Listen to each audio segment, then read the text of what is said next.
Ang balita po, etong pulahan na ito ay pinapag-aral daw ng mga nasa Malacanang. Ito ang pinaka-close ngayon na vlogger ni Mrs. President. Yun yung sa tingin ko ay matinding kinaiinggitan ng ilang pulahan at mga diehard na nasa social media din. Yan naman po ang pundasyon sa kanila nila. Yung inggitan. Okay?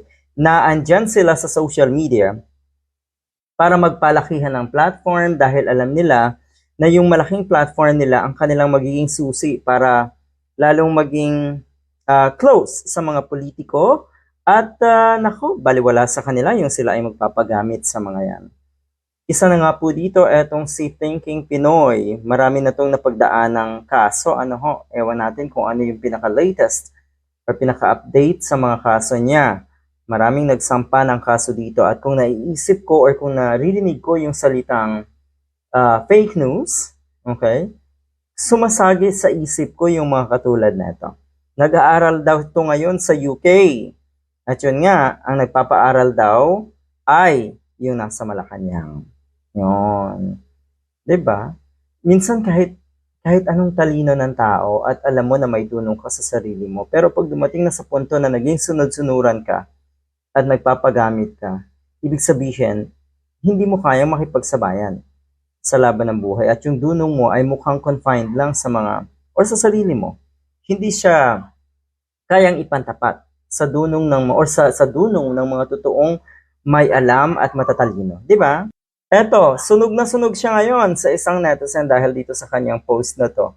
Medyo nakakatawa, may lesson tayo dito, ulitin ko kung tayo ay kumpiyansa, kung tayo ay confident sa ating abilidad at dunong, hinding-hindi sana tayo darating sa punto na tayo ay magpapagamit, lalo na po sa mga politiko. Hindi talaga maganda. Ito yon, hindi pa rin ako makapaniwala na na-manage kong magdala ng 100 kilograms na bagahe from Bulacan to Bristol. Achievement unlocked. Ayun nga naman. So, ang mga post niya ngayon, yun nga, na kuno ay estudyante siya sa UK, di ba? Ang pinagtatakhan kasi ng maraming kababayan natin ay bakit or paanong afford ng isang katulad na itong vlogger na ito na makapag-aral sa UK.